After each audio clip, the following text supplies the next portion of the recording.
On dormait un peu, on se lavait, puis on revenait faire quoi à 8h30.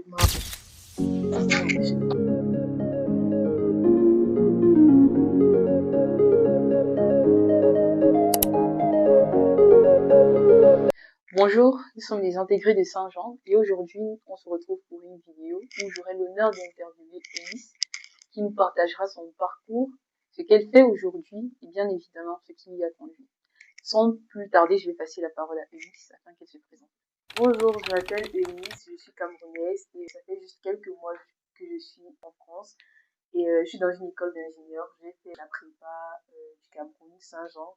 Aujourd'hui, je suis là pour partager mon expérience à travers les questions que Erika va me poser. Bien, merci Eunice pour cette présentation. Alors, je vais commencer par une question simple. Où es-tu actuellement? Quelle est l'école que tu fais et comment as-tu fait pour y arriver? Ok, je suis actuellement à l'IMT Minalbi, qui est une école d'ingénieurs généralistes. Et pour y arriver, j'ai fait une prépa, d'abord MPSI, puis MP à Saint-Jean au Cameroun. Et après, j'ai fait le concours, donc Mines Pont, Mines Télécom. Et j'ai été admissible, je suis venue en France pour faire les oraux.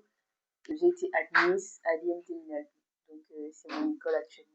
Super. Nous aimerions savoir comment as-tu connu la CPGE de Saint-Jean? Déjà, il faut savoir que j'ai eu mon bac au collège Vogt. Et cette année-là, le principal de mon école a décidé d'ouvrir une prépa. Comme il avait l'habitude d'envoyer des élèves en prépa en France, et il avait décidé d'ouvrir une prépa au Cameroun afin de nous permettre d'aller, de faire aussi des concours. Voilà.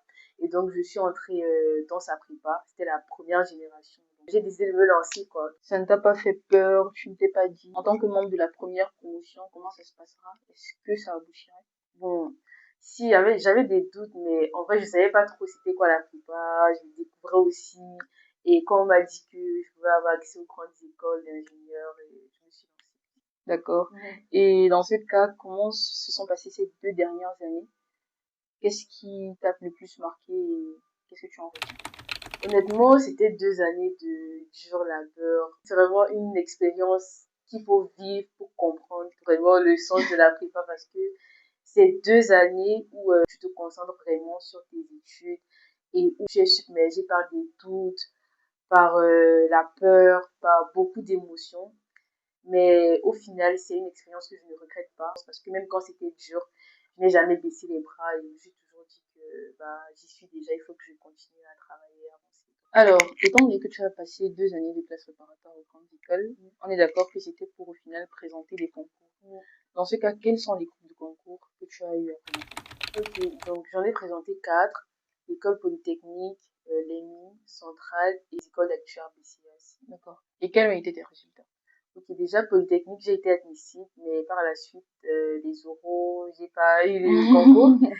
Après, les mines, bon, j'ai été admissible à Mines Télécom et j'ai fait les oraux et ça s'est relativement bien passé. À Centrale, j'ai été admissible aussi, mais les oraux m'ont vraiment dégoûté, donc voilà. Et BCA, c'était bien, les oraux, c'était bien. Mais au final, je pense que je ne voulais pas vraiment être actuaire, donc j'ai pas choisi des écoles de BCA. Quelles ont été, selon toi, les erreurs que tu as peut-être eu à commettre pendant les oraux qui t'ont coûté l'admission définitive et qu'est-ce que tu pourrais te conseiller à toute personne en classe préparatoire qui nous regarde? Ok. Déjà, je vais parler principalement pour Centrale. Comme il y a des oraux maths info, physique info, bref, c'était des oraux auxquels je n'étais pas préparée personnellement. Donc, dans ma prépa, je pense qu'on n'a pas assez mis l'accent sur ces matières-là. Mais je pense que je peux conseiller aux autres générations de vraiment tout travailler, de pas laisser un côté, vraiment de travailler tout ce qui peut venir en fait, parce qu'on sait jamais ce qui nous attend devant, on sait pas quel concours on aura, quelle admissibilité. Donc il faut vraiment mettre l'accent sur tout, ne négliger aucune matière, mais vraiment essayer de tout travailler parce qu'on sait pas ce qui nous attend à l'avenir. Et concernant peut-être l'oral de Polytechnique, je pense qu'il faut améliorer sa façon de parler à l'oral, oui. Genre la façon dont tu reçois les indications, peut-être le prof qui peut te donner, la façon dont tu réagis, en fait la réactivité aussi, oui. Ça compte. Et voilà, je pense que c'est tout. Oui, justement, en parlant de réactivité, on se rend très souvent compte qu'aux oraux, au-delà du simple fait de résoudre l'exercice, il y a tout un aspect, comment dire, non verbal qui entre en jeu. L'attitude, comment tu essaies de rebondir sur les indications et autres. Je pense que c'est quelque chose à travailler pendant les 2 années de prépa.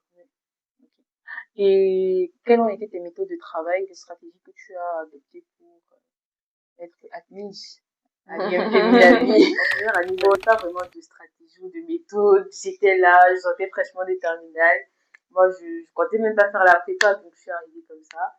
Mais au fur et à mesure, avec des conseils des aînés et d'autres personnes qui ont réussi aussi, j'ai appris à vraiment écouter en cours et travailler en même temps que le prof. Donc je pense que ce qui m'a vraiment aidé en 2e année, c'est le fait d'être à jour avec les cours et de ne pas accumuler du retard. En prépa, on a tendance à croire que plus de travail est synonyme de plus d'efficacité. Qu'est-ce que tu en penses? Déjà, moi, je suis pas d'accord parce que en prépa, c'est vrai que c'est bien de faire les exercices, ça marche même chez certaines personnes, mais je pense qu'il faut vraiment prendre le temps de s'approprier le cours en prépa. Il faut prendre le temps de redémontrer toutes les démonstrations faites en classe. Il faut prendre le temps de les refaire soi-même, prendre le temps de réfléchir pourquoi telle hypothèse, si on enlève telle hypothèse, qu'est-ce que ça donne. Vraiment, il faut prendre le temps de bien comprendre les démonstrations parce que déjà, à Centrale même, les premières questions à certains euros, ce sont les démonstrations de cours. Donc, ensuite, on fait les exercices par ordre croissant de difficulté. Donc, tu commences petit à petit. Et quand tu vois que ça va, tu as bien compris le cours, tu as assimilé, tu peux commencer à peut-être traiter les oraux, centrales, voilà. Mais vraiment, il faut prendre son temps au niveau des exercices. Commencer par les plus faciles et ensuite... Et comme ça te donne un peu de confiance, quoi. Comme Exactement. si tu ne te décourages pas. Exactement. Tu vas pas prendre un oral de l'X après avoir lu le cours. Mais après ce sujet, on en parle beaucoup dans notre e-book qui sera bientôt disponible. Donc, si vous voulez en savoir plus, on vous invite à aller télécharger. Alors, Eunice, comment as-tu vécu le moment des résultats? Ça dépend des concours déjà. Parce que j'ai tout vécu comme émotion pour ces résultats. Déjà pour Polytechnique, pour l'admissibilité, j'étais vraiment trop contente. Je me rappelle encore du moment comme si c'était hier. J'étais là avec mes camarades et tout. Mais après, pour Centrale, bon, déjà pour Centrale, quand je suis qu'il était admissible, c'était, genre, j'avais aucune émotion parce que juste avant les résultats d'admission de l'X étaient sortis. Donc, en fait, et c'était pas bon, donc ça, j'avais aucune émotion. J'ai dit, bon, quand j'ai dit, ok, ça va. Donc, même le BCA, c'est pareil. Hein. Et justement, comment tu as fait pour gérer la peine et la douleur? Parce que oui, j'imagine. Bon, comment tu as fait? Voilà, c'était dur, hein. En vrai, c'était dur. Pour, quand j'ai vu mes résultats d'admission de l'X. Mais après, je me suis dit que c'était pas la fin du monde. C'est vrai que c'est une grande école, ça t'ouvre des portes, mais d'autres écoles peuvent aussi t'ouvrir de grandes portes. L'école, c'est juste, comment dire, Un moyen. Un moyen, voilà, qui peut te pousser vers quelque chose de grand. Mais c'est juste un moyen. Après, toi, t'as ta part à faire, à jouer dans ta destinée, dans ce que tu vas accomplir. Donc, je me suis dit, si j'ai un objectif en tête, pas forcément par cette école que je vais passer, voilà, il y a un autre chemin qui s'ouvrira à moi et je pourrais atteindre mon objectif. Donc, je me suis pas laissée aller, j'ai continué à travailler les oraux pour les autres écoles. Déjà, il faut savoir que c'est décalé parce que nous, on a fait la voie FIFF. Donc, les résultats ne sortaient pas au même moment que pour les Français. Donc, c'est la raison pour laquelle l'admission de l'X est sortie avant l'admissibilité de Centrale. Mais Centrale, c'était la même chose que les Français. Et après, tu te rends compte que devant, tu devras encore passer d'autres oraux. Donc, il fallait vraiment pas baisser les bras parce qu'il y avait d'autres choses qui se jouaient après. Donc, voilà. Donc, à tous les préparationnaires qui nous regardent actuellement, si jamais vous n'avez pas d'école que vous visez initialement, ne vous découragez pas parce qu'il y aura toujours une école qui saura vous accueillir. Donc, passons à la vie en école d'ingénieur. Quelle est la différence? Quelle différence ressens-tu avec la prépa? Bon, déjà, en école d'ingénieur, on a beaucoup plus de temps. Hein. On a le week-end. Moi, ça faisait longtemps que je n'avais pas ressenti. Genre, les 2 jours du week-end, samedi, dimanche, j'étais chez toi. Il y a plein de... Exactement. Moi, ça faisait hyper longtemps que les samedis, j'allais à l'école. Donc là, vraiment, c'est relax. Ça va, c'est à ton rythme. Après, il faut aussi travailler. Hein. J'ai pas qu'on baisse les bras, il faut travailler, il faut se donner à fond. Mais les cours, en vrai, c'est plus comme en prépa. On va plus de... Enfin, on met en pratique les cours qu'on voit déjà. Et je pense que ça permet déjà de savoir un peu quel métier on veut faire plus ça. Enfin, c'est plus de la théorie comme en prépa, on va Oui, éclater oui, ça. oui. Là, on commence à rentrer vraiment dans le Le vif du concret, sujet, le oui, concret, exact. voilà. Et moi, j'aime beaucoup. Donc, voilà. J'aime bien ma vie en école d'ingé. Voilà. Donc, ça en valait la peine, quoi. Ouais, ça en valait la peine. Alors, nous achevons notre interview, mais avant de clôturer, j'aimerais te demander un mot de fin pour les étudiants qui nous regardent et qui hésitent à faire une prépa, ou même pour ceux qui sont encore en prépa actuellement. Ok. Bon, ce que je peux dire, c'est que pour ceux qui hésitent, en fait, n'hésitez pas, il faut vous lancer, il faut faire une prépa. Parce que c'est à travers la prépa que vous aurez les meilleures écoles d'ingé. Et je pense que dans votre vie, vous voulez le meilleur pour vous-même. Et si vous voulez le meilleur pour vous-même, faites une prépa. N'ayez pas peur, foncez et travaillez dur, ça va aller.